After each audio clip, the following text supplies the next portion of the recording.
नमस्कार दोस्तों, हम लेकर आ चुके हैं आप लोगों के लिए 20 मिनट में शाम की 50 ताज़ा और बड़ी खबरें बताएंगे। दोस्तों, आखिरकार कैसे हमास ने इजराइल को सिखाया सबक। जी हां, इजराइल के टैंक उड़ाकर आपको बताते चले कर दिया धुआंधार हमला। क्यों आखिरकार दोस्तों आरएसएस के गढ़ में राहुल गांधी गरजे और कह दिया कि फिलहाल बीजेपी देश को फिर से वहीं पीछे दिन में ले जा रही है जब अंग्रेजों का कब्जा था। आखिरकार क्यों दोस्तों नीतीश कुमार के खेमे में मची हलचल, आखिरकार बिहार में क्या होने वाला है, इसके बारे में बात करेंगे और बताएंगे कैसे 2024 के प्लान ऑन हो चुका है, कैसे इंडिया गठबंधन की पहली रैली को लेकर भी काफ़ी चर्चाएं चल रही हैं। तो तमाम खबरों पर बात होगी, लेकिन उससे पहले अगर आपने अब तक हमारे चैनल को सब्सक्राइब नहीं किया है जल्दी से कर लीजिए। पास में एक घंटी आएगी, इसको ऑल नोटिफिकेशन पे दबाइए ताकि हर वीडियो की अपडेट आपको मिल पाए। दरअसल दोस्तों आपको बताते चले हमास ने एक बार फिर से उड़ा दिया इजराइल का टैंक, धुआं धुआं हुआ इजराइल। आपको बताते चले लगातार हमास का कब्जा कायम, हमास के आगे नहीं टिक पा रहा इजराइल। जी हाँ, दरअसल आपको बताते चले जिस हमास को मिटाने के लिए इजराइल एक के बाद एक बड़ी कोशिशें कर रहा था, उसकी पूरी तरीके से पोल खुल चुकी है। आपको बताते चले फिलहाल हमास के आगे टिक नहीं पा रहा है इजराइल। साफ दिखाई दे रहा है दोस्तों कि इजराइल के टैंक उड़ा दिए गए, इजराइल की कई सेना को घायल कर दिया हमास ने। इसके बाद एक बार ये फिर से साबित हो गया कि गाजा पर दोस्तों अभी भी इजराइल का पर खच्चे उड़ गए हैं और कहीं ना कहीं दोस्तों हमास जो है वो लीड करता हुआ नजर आ रहा है। मतलब साफ है कि हमास के आगे इजराइल टिक नहीं पा रहा है। प्रधानमंत्री नरेंद्र मोदी के ऊपर गरजे राहुल गांधी बोले बीजेपी देश को उसी तरफ ले जा रही है, गुलामी की तरफ, जब अंग्रेज हम पर जो है यहाँ पर एक तरीके से कब्जा करे बैठे थे। राहुल गांधी ने कहा कि फिलहाल बीजेपी की विचारधारा क्या है सब जानते। उन्होंने कहा कि आज़ादी से पहले हिंदुस्तान की जनता महिलाओं का कोई अधिकार नहीं था, छुआछूत या फिर दोस्तों जो है यहाँ पर आरएसएस की विचारधारा थी। उन्होंने कहा ये हमने देश को बदला, एक बार फिर से हिंदुस्तान को वापस वहीं ले जाया जा रहा है आज़ादी से पहले जो हिंदुस्तान था। आपको बता दें राहुल गांधी ने कहा कि हम ऐसा नहीं होने देंगे, हम देश को वहां पर वापस लौटने नहीं देंगे जहां से कांग्रेस ने निकाला था, छुआछूत से, और खास करके जब महिलाओं के कोई अधिकार नहीं हुआ करते थे।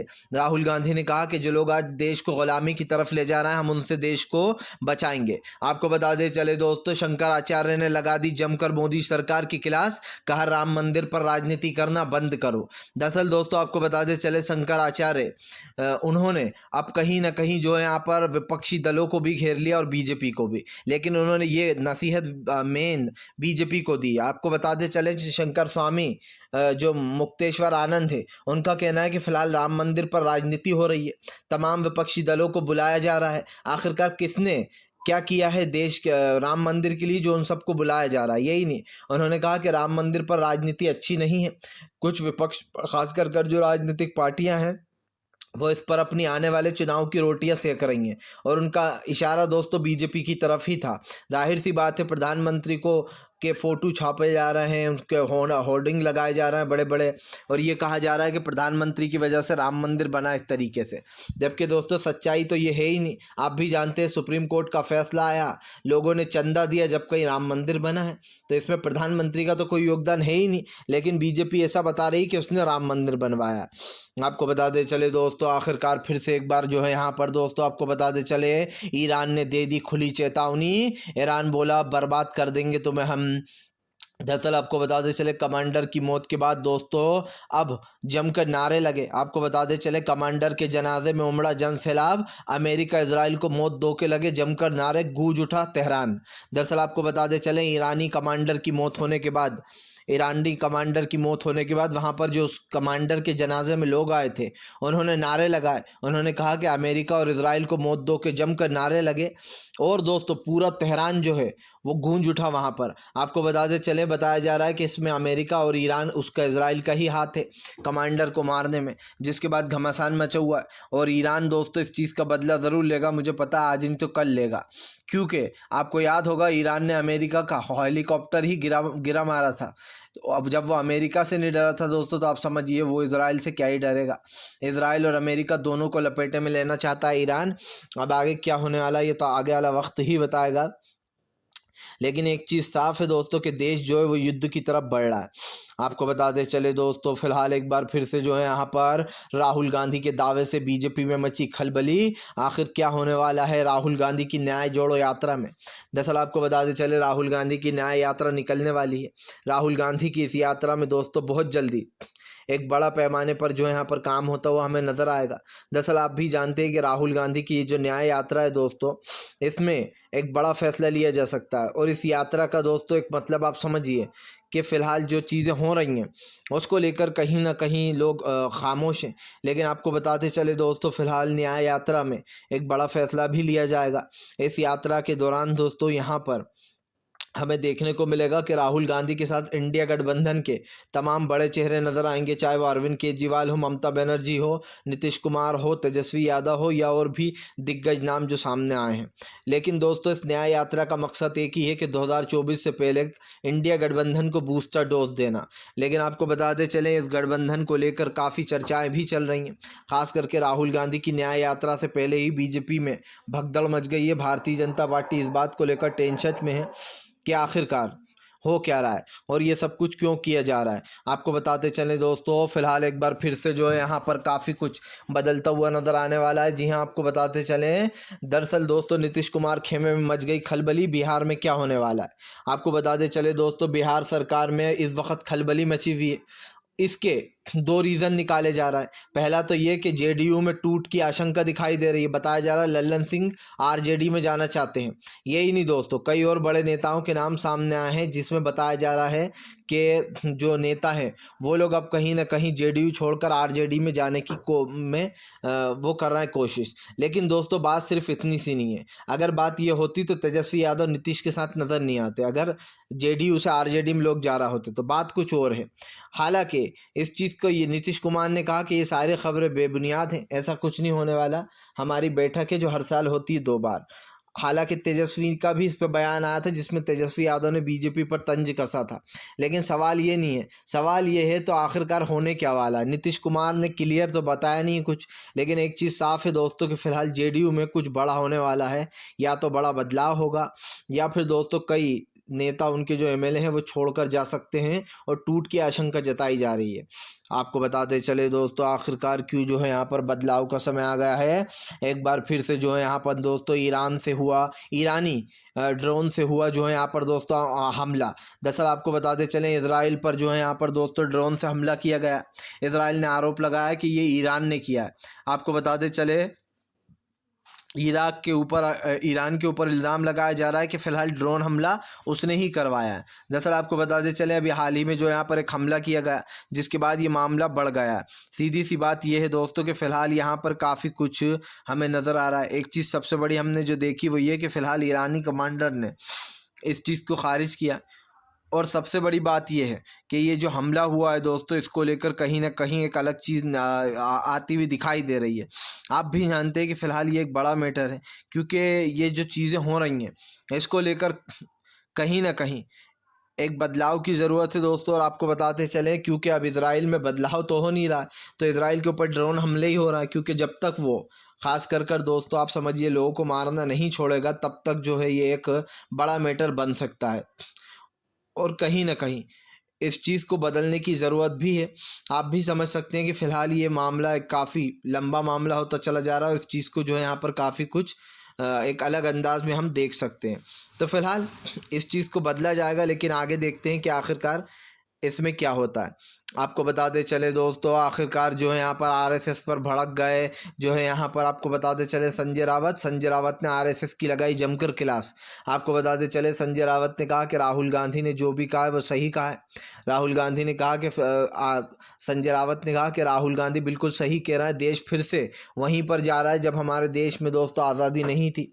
संजय रावत ने कहा कि फ़िलहाल बीजेपी और आरएसएस मिलकर लोगों की विचारधारा बदलने की कोशिश कर रही है। और उन्होंने कहा कि फ़िलहाल देश के लोगों को जात पात में बांटा जा रहा है, हिंदू मुसलमान किया जा रहा है। यही नहीं, उन्होंने जमकर भड़ास निकालते हुए कहा कि इस चीज़ पर चर्चा होनी चाहिए। सबसे बड़ी बात यह है दोस्तों, अगर आप किसी मुद्दे पर चर्चा करते हो, बात करते हो, तो वो एक बड़ा मैटर बन ही जाता है। और सवाल वही है दोस्तों, आज हमारे जो भी हो रहा है हमारे देश में, उस चीज़ से कम हमें बचना चाहिए। ख़ास कर इस चीज़ को तो रोक लगाना ही चाहिए जहाँ पर दोस्तों धर्म के आधार पर लोगों को टारगेट किया जाता है। और ये आप भी जानते हैं कि इसमें कोई झूठ नहीं है, ये 100% सच है कि फ़िलहाल आजकल तो धर्म के आधार पर भी लोगों को गिरफ्तार कर लिया जाता है। आपको बताते चले दोस्तों, आखिरकार अखिलेश यादव ने ठोक दिया दावा। अखिलेश बोले हमारी मर्ज़ी, हम राम मंदिर में आए या ना आए कोई डिसाइड करने वाली नहीं होती बीजेपी। दरअसल दोस्तों आपको बताते चले, अखिलेश ने कहा कि बीजेपी के न्योते की किसी को ज़रूरत नहीं है, यहाँ पर सब राम भक्त थे। उन्होंने कहा कि जिसको मंदिर में आना है वो आएगा, जिसको नहीं आना वो ना आए। अखिलेश यादव ने कहा कि आप कौन होते हो दूसरों को न्योता देने वाले? आप ऐसा बताने की कोशिश क्यों कर रहा हो कि आप ही इस मंदिर के कर्ता धर्ता हो? सीधी सी बात ये दोस्तों, सही बात है। बीजेपी कौन होती है लोगों को न्योता देने वाली? बीजेपी कौन होती है लोगों को बुलाकर न्योता देकर ये कहने वाली कि लो भैया हम आपको बुला रहे हैं? सीधी सी बात ये है दोस्तों कि यहाँ पर ये जो हो रहा है, ख़ास करके ये जो चीज़ हो रही है, इसको कम से कम रोकना नहीं चाहिए। क्योंकि आप भी जानते हैं कि फ़िलहाल एक मैटर ऐसा है दोस्तों जहाँ पर काफ़ी कुछ बदल चुका है। और हमें इस चीज़ की दोस्तों कहीं ना कहीं वो समझ होना चाहिए कि फ़िलहाल ये जो भी हो रहा है ये गलत हो रहा है। क्योंकि दोस्तों आपको बता दें चलें, फ़िलहाल इस वक्त जो बदलाव की हवा चल रही है उसको लेकर अखिलेश ने बात कही। अखिलेश ने साफ कहा कि फ़िलहाल बीजेपी ये बताने की कोशिश कर रही है लोगों को कि राम मंदिर उसने बनवाया, लेकिन उसकी किसी को इजाज़त की ज़रूरत नहीं है। आपको बता दें चले दोस्तों, यमनी सेना ने जो है यहाँ पर फिर से एक बार कर दिया दोस्तों अनुशासन जाने वाले जहाज़ पर हमला। यमन के हूती विद्रोहियों का दोस्तों फिर से एक बार हमला। दरअसल आपको बता दें चले, यमन के हूती विद्रोहियों ने फिर से एक जहाज़ को अपना निशाना बना लिया है। इस बार आपको बताते चलें, फ़िलहाल जो हूती विद्रोही हैं दोस्तों, उन्होंने अनुशासन जाने वाले जहाज़ पर हमला किया। सीधी सी बात ये है दोस्तों कि फ़िलहाल इस तरीके से ये काम नहीं चलने वाला। क्योंकि हूती विद्रोहियों ने साफ़ किया, जब तक गज़ा के लोगों को मारा जाएगा तब तक हम चुप नहीं बैठने वाले। सिंपल सी बात ये दोस्तों, गज़ा में जो मासूम लोग मारे जा रहे हैं उसको लेकर कहीं ना कहीं ये चर्चा होती हुई नज़र आ रही है। और साफ दिखाई दे रहा है कि गज़ा में जाने वाले कहीं ना कहीं लोग, ये लोग जो कर रहा है उसको लेकर कहीं ना कहीं दोस्तों एक टेंशन का माहौल है। और आप भी जानते हैं कि इस वक्त दोस्तों ये एक बड़ा मैटर बन चुका है। क्योंकि यहाँ से जाने वाले जितने भी दोस्तों जहाज़ हैं उसमें कहीं ना कहीं एक बड़ा मैटर निकल कर सामने आया है। और वो बड़ा मैटर क्या है, ये आपके सामने हैगा दोस्तों।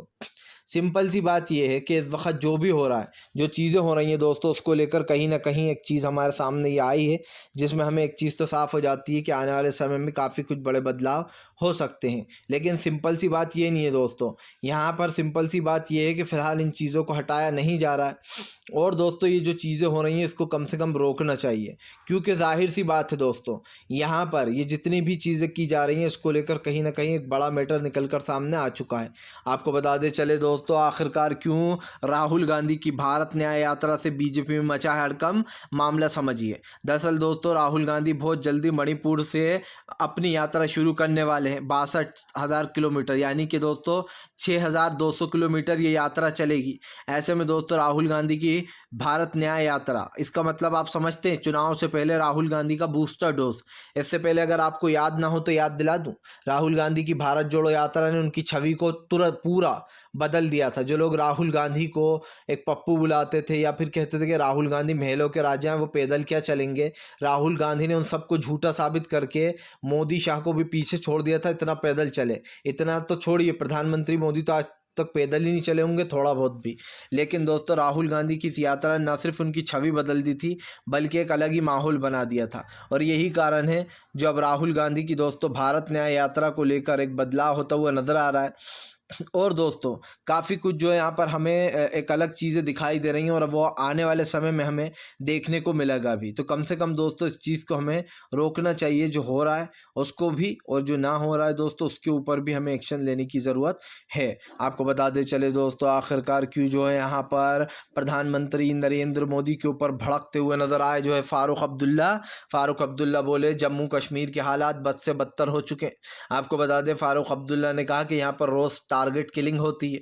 बीजेपी ने कहा था कि 370 हटने के बाद सब कुछ ठीक हो गया, बल्कि वहाँ पर और ज़्यादा हमले बढ़ चुके हैं। फ़ारूक अब्दुल्ला ने बताया कि ऐसे जो है यहाँ पर दोस्तों ये सारी चीज़ों का बहाना लेकर जो 370 हटाया गया था उससे और भी ज़्यादा टारगेट किलिंग बढ़ी है और जम्मू कश्मीर के हालात बहुत बेकार हैं।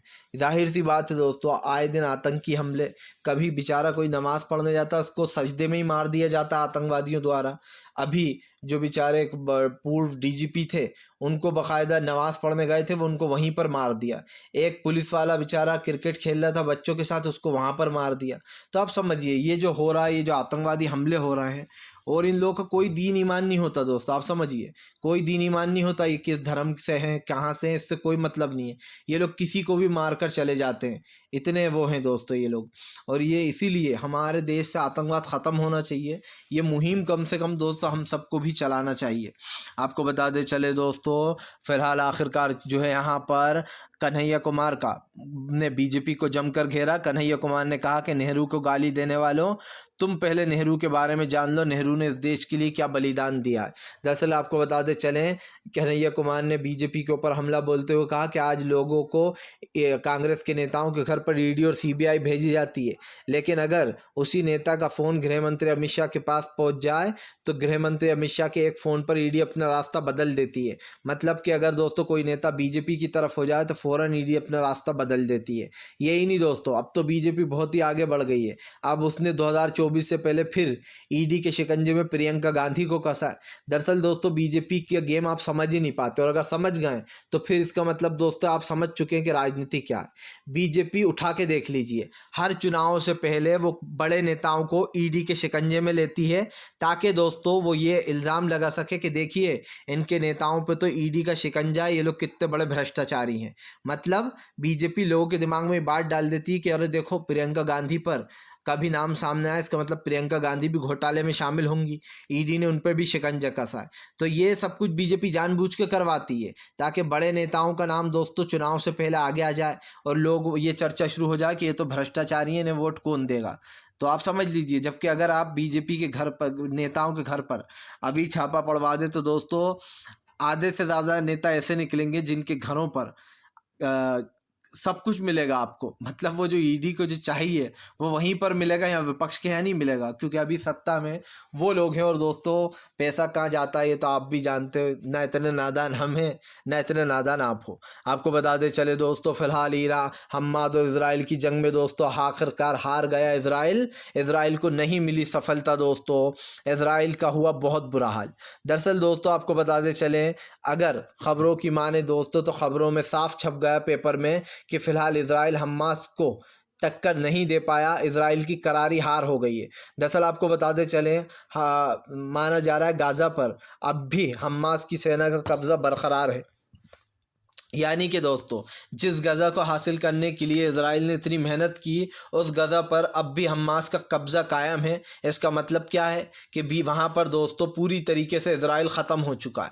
यानी कि इजराइल दोस्तों टक्कर नहीं दे पा रहा है हमास को, कुछ भी कर रहा है वो। क्योंकि आपको बता दे चले गज़ा ही मेन था, गज़ा पर कब्ज़ा करने की कोशिश में था इजराइल, लेकिन आपको बता दे चले हमास का कब्ज़ा बरकरार है, वो गज़ा को किसी भी तरीके से जाने नहीं देगा।